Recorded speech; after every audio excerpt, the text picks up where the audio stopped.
Muito bem, boa tarde, Shalom Adonai.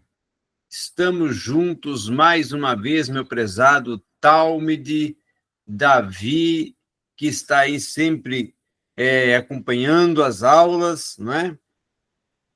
Que tem assistido às aulas, na verdade, por não poder participar de uma forma presencial por videoconferência. Porém, eu compreendo as suas ocupações, seus compromissos e também até as suas demandas. Mas hoje, como até nós estávamos comprometidos desde ontem sobre a aula de homilética, então eu propus hoje, mesmo que assim não possa estar participando, eu propus de gravar essa aula para você ter a oportunidade de ter esta aula aí para assistir e ter ela arquivada depois, né? Para poder estar ampliando o seu saber distinto na área da homilética, da construção do sermão, da oratória, da retórica, que é a construção do discurso, da oratória, que é a construção já verbalizada do discurso, né? Numa você verbaliza, na outra você constrói. Na oratória verbaliza, na retórica constrói. Então, dentro disto, nossa primeira aula, nós trabalhamos a questão das ideias, né? Como que elas vão fluindo e vão se organizando e vão se formulando até ir dando todo um desenvolvimento de um contexto relacionado, vinculado, proposto dentro de um sermão textual. E hoje nós já vamos trabalhar com um ou dois sermões textuais para você ir vendo como que se vai sendo construído ponto por ponto. E numa próxima aula, você já podendo estar presente, nós vamos construir juntos, para você ir vendo como é que vai se trabalhando, como vai se construindo, como vai se ampliando. Hoje eu vou trabalhar um sermão textual, até dois, com um sentido mais de um textual, não expositivo, mas de um textual que ele pode se colocar análise de fatos distintos e análise de fatos individuais concernente à realidade de uma pessoa, tá? Que seria mais um sermão textual, não biográfico, mas relacionado a fato pessoal, fatos pessoais, tá? E aí, para isso, nós vamos abrir a Bíblia e vamos trabalhar com ela, Gênesis 35, 1 a 7, porque eu vou falar hoje, nesse primeiro sermão, para você ver como a gente vai construir, sobre Jacó, em cima do seguinte tema, tá? O voto esquecido de Jacó. O voto esquecido de Jacó.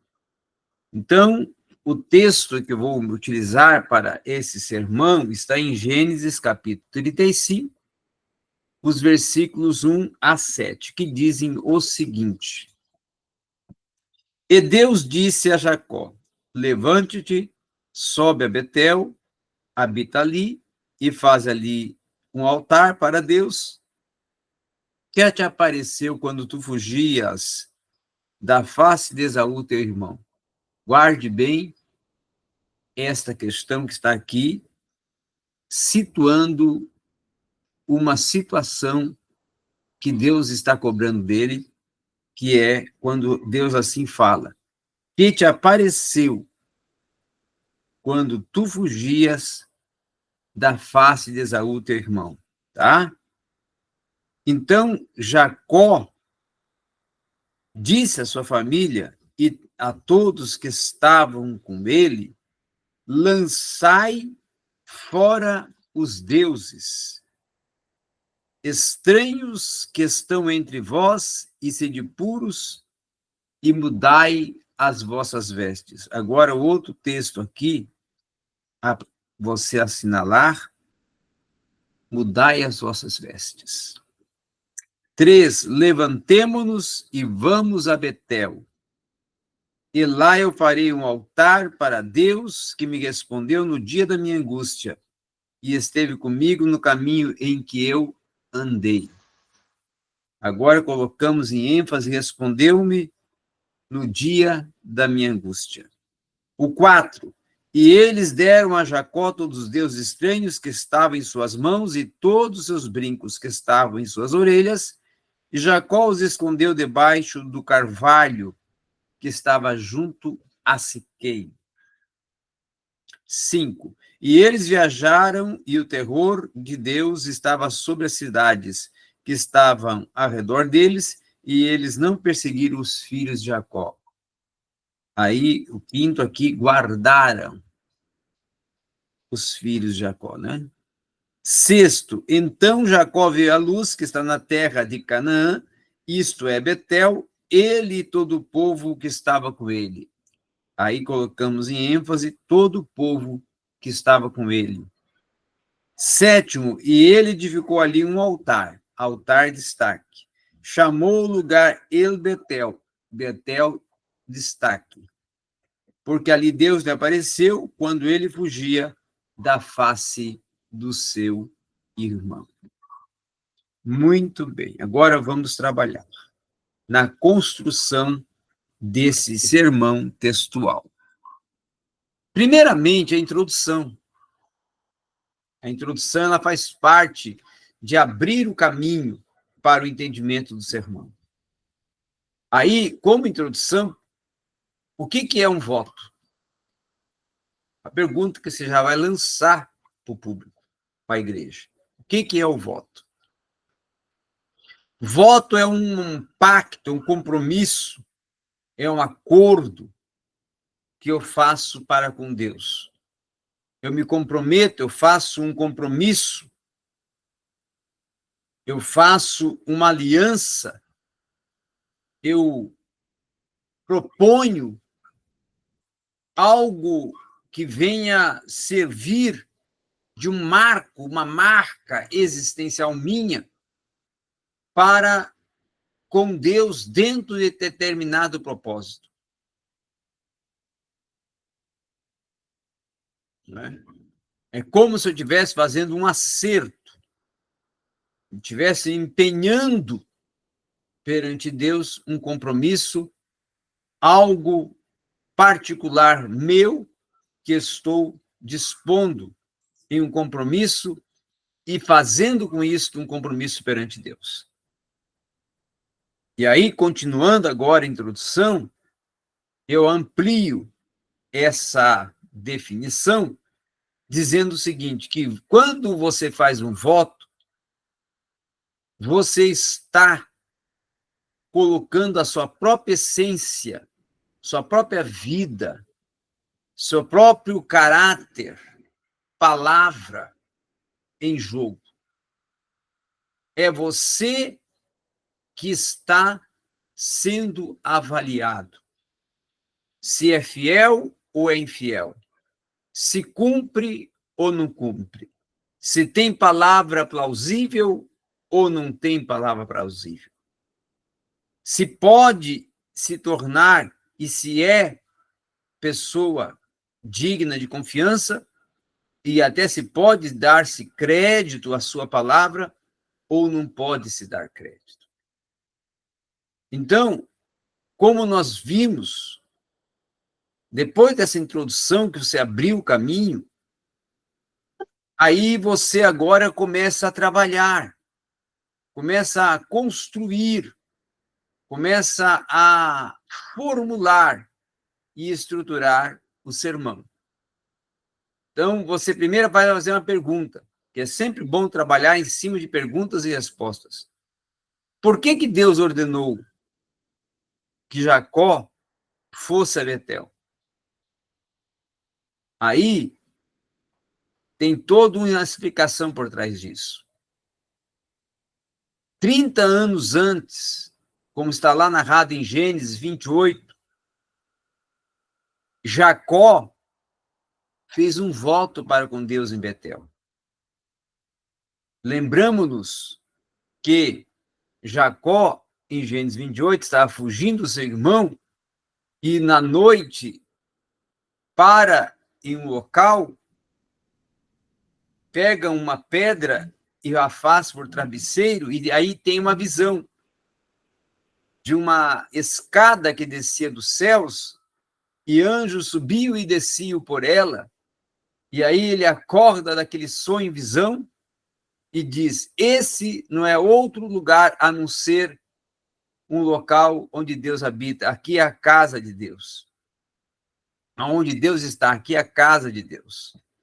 E aí torna aquela pedra em que ele deitou a cabeça, que ele declinou a cabeça para deitar, como um altar, utiliza ela como um altar, e derrama óleo sobre aquela pedra, consagrando, né? E denomina aquele local de Betel, ou seja, cidade de luz, e faz um pacto para com Deus, um voto, de que se Deus fosse com ele na sua jornada, de tudo que Deus o desse, ele lhe entregaria o dízimo, os 10%. E com isso ocorre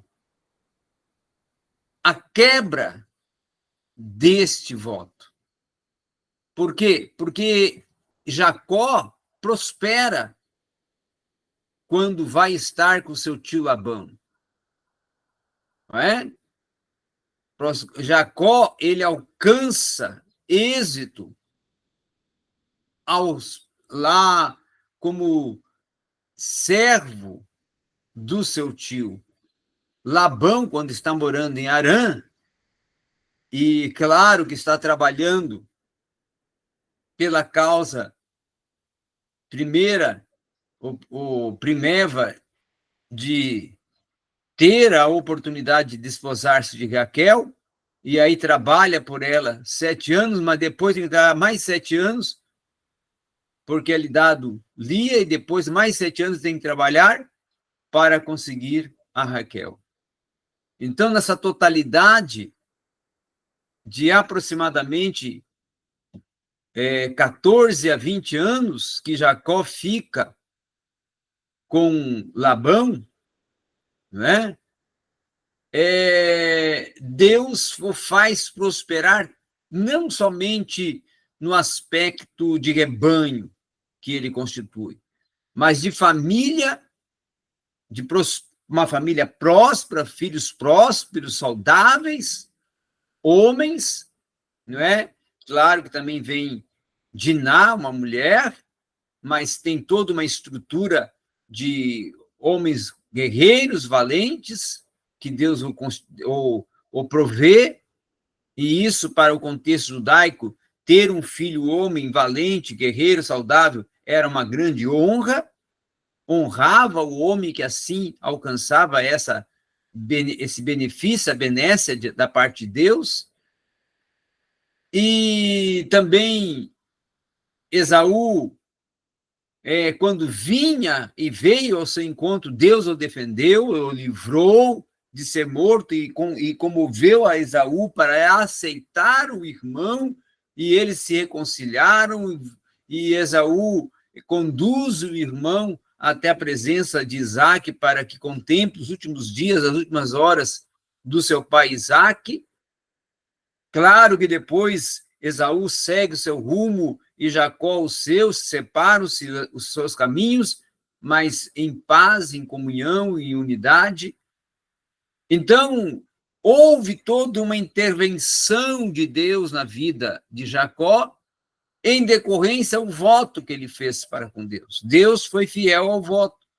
Deus lhe deu tudo que ele almejava, e além do que ele almejava, e foi com ele, conduzindo-o, livrando-o, prosperando, sendo o seu guarda, guia e provedor.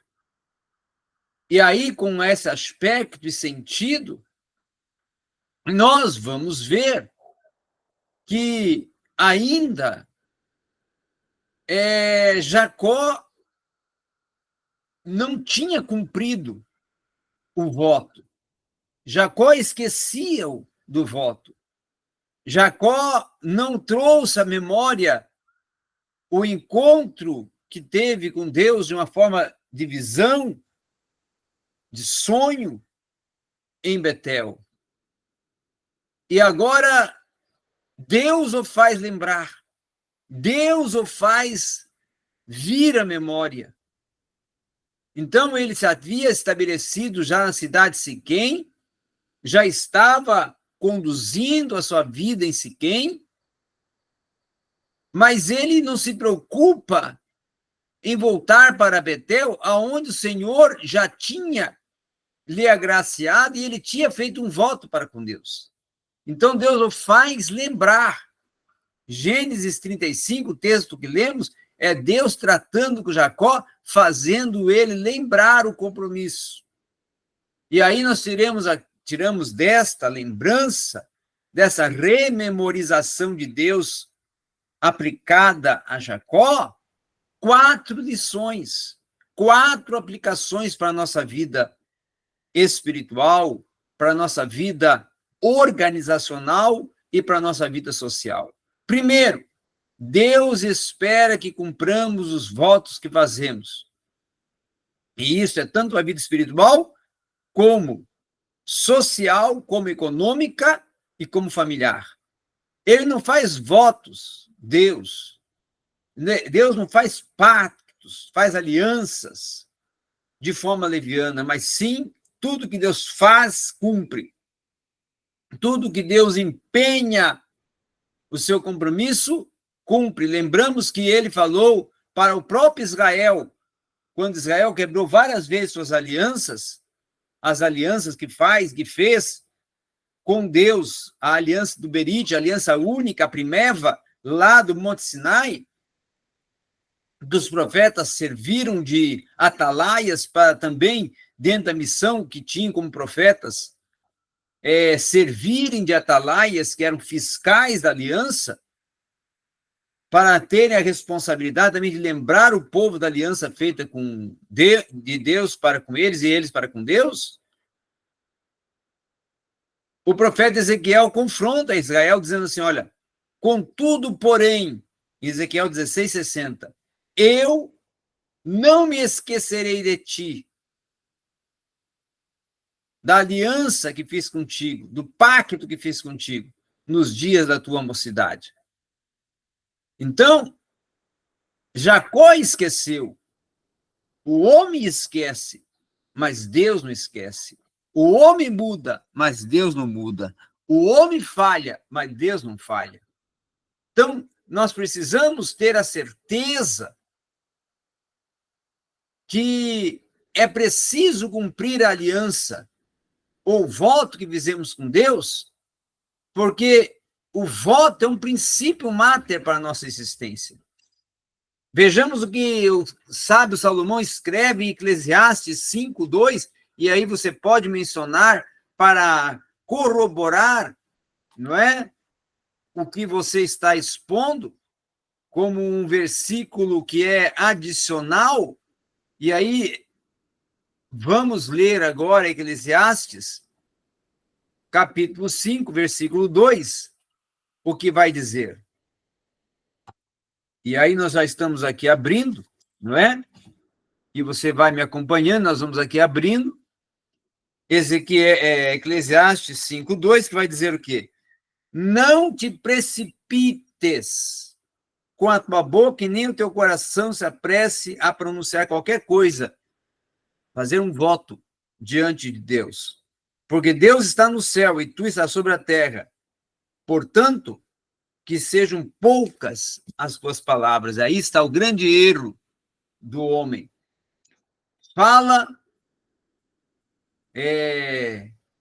propõe um voto com uma facilidade, mas não cumpre com a mesma facilidade com que propõe. E com isso, nós vemos também que é preciso abandonar o pecado, ser fiel e cumprir todos os compromissos que nós temos perante Deus.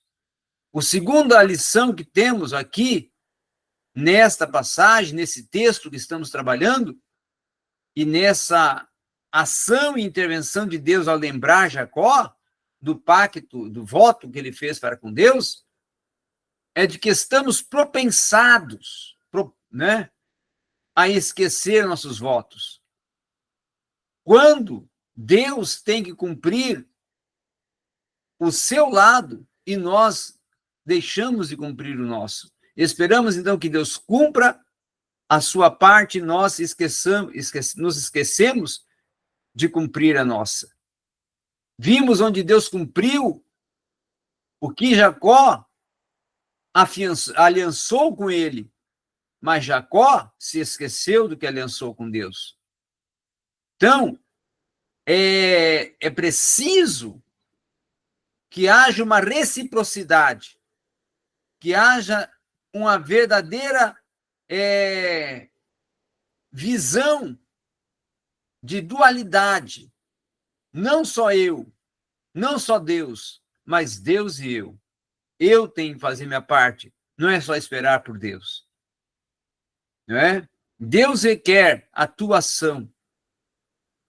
Jacó foi tão agraciado que Deus fez independente da reação de Jacó. Mas Jacó falhou em não reter ou não intervir, não reagir, não cumprir o acordo. Então, a terceira lição que nós teremos, que muitas das vezes nós estamos propostos e somos propensos a esquecer os compromissos que fizemos. No caso, Jacó, ele tinha uma boa família, próspera, tornou-se extremamente rico, tinha se estabelecido em seu país natal, e muitas vezes alguns de nós temos a mesma condição, alcançamos os mesmos benefícios, Deus intervém, muda a nossa história radicalmente, e nós esquecemos até de prestar um culto individual de gratidão a Deus, de prestarmos ação de graças a Deus, de sermos gratos. Sabemos pedir, mas não sabemos agradecer. Sabemos implorar, mas não sabemos adorar. Sabemos prantear, mas não sabemos dignificar e jubilar o nome do Senhor.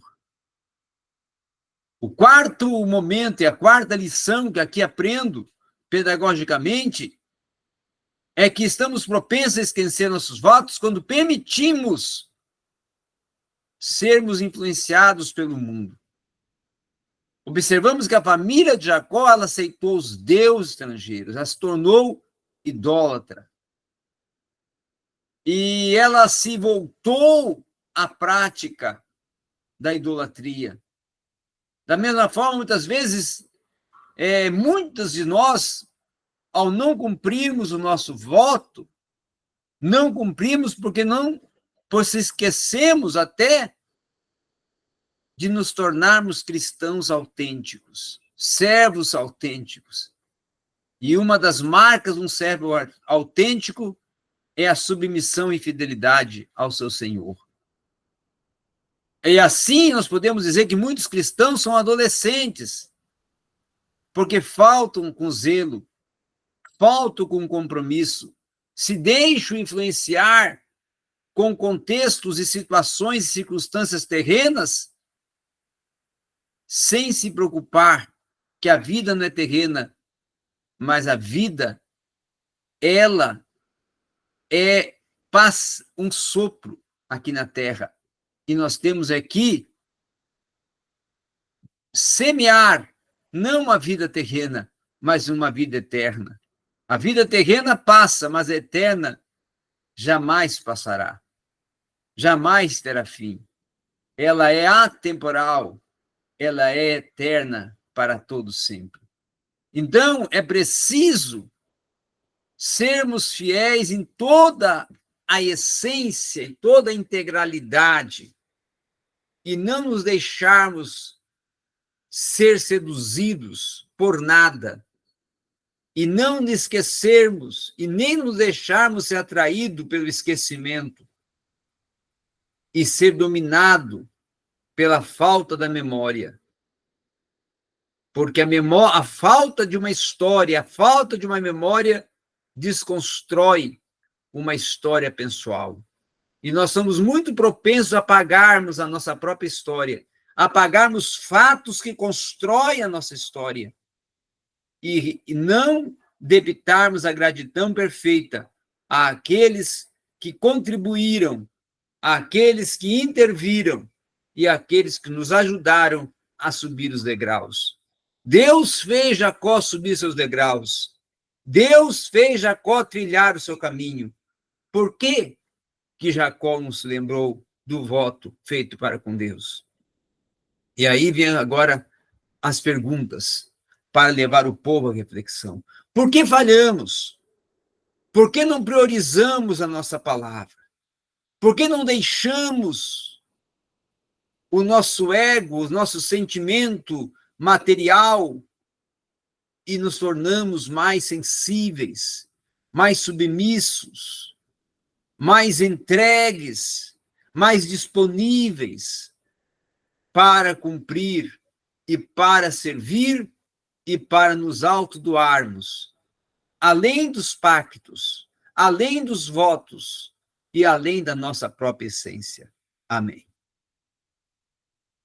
Então, essa foi uma exposição textual, esse foi um sermão textual analítico, onde eu analisei um fato pessoal, uma realidade pessoal de uma pessoa, no caso Jacó, que teve consequências por ação indevida de esquecimento da parte dele, e aí trabalhei em cima disto, organizando, sem sair do texto e do contexto histórico da vida de Jacó, apenas fundamentando com Eclesiastes uma parte para encaixar concernente ao voto. Mas, no demais, me mantive em Gênesis, dando apenas um dialogar com Eclesiastes, Ezequiel, para fundamentar como eu posso fazer esses diálogos com outros textos para me fundamentar, e devo até fazer isto, mas nunca deixar de que qualquer que seja a situação me faça sair do texto, porque é um sermão textual que eu tenho que estar preso ao texto e me adequar ao contexto histórico do texto para, através daquele contexto histórico e do próprio texto, eu construir todo o desenvolvimento do sermão. Por isso, o sermão textual. E, nesse caso, analítico, analisando um fato pessoal. Ok? Então, é assim que nós vamos trabalhando, é assim que nós vamos propondo, que nós vamos construindo, que nós vamos articulando e vamos organizando os nossos contextos a partir de realidades que nós vamos trazendo pessoais para dentro do sermão, que serve de lições pedagógicas para aplicação didático-pedagógica que a mensagem, o sermão, ou até todo o contexto do que nós transmitimos, que no caso de Jacó foi a falha dele, o voto que ele esqueceu de cumprir, e em cima disso, então, tirar as lições, em cima disso, tirar as aplicações que são de contexto didático-pedagógico. Certo? Então, sempre estar atento a essa realidade, sempre estar atento a fazer essas aplicações e extrair lições para a nossa vida pessoal, lições didático-pedagógicas, porque um sermão, ele é uma lição. O sermão, ele é um conteúdo didático-pedagógico, porque ele constrói, porque ele elucida e porque ele também amplia, que é a proposta didático-pedagógica de professor-aluno, aluno-professor. Amém? Acredito que hoje já tivemos aqui uma ampliação e uma elucidação com esse sermão, e vamos ter mais oportunidades. Eu quero ter oportunidade com você participando. Aqui, com você participando, nós podemos fazer até 2, 3 sermões, ir trocando ideias. Quando você vê, passou 1 hora e não foi sentido. Agora, gravado assim, é um pouco mais difícil. Mas nós já conseguimos expor e expomos um. E foi bastante proveitoso. Acredito que vai poder contribuir para você tirar ideias e ver como vamos formando todo um desenvolvimento de um sermão textual e de sermões textuais dentro de suas identificações e designações. Hoje foi um analítico de fato pessoal. Na próxima semana, na próxima aula, ainda vamos ver se vai ser amanhã, sexta, eu vou deixar para a semana que vem. Aí, semana que vem, na segunda-feira, nós trabalhamos a questão da escatologia, e se você puder estar presente, maravilha. E aí marcamos um dia, semana que vem, para fazermos também já a nossa terceira aula de homilética e irmos avançando dentro dos sermões textuais, ok?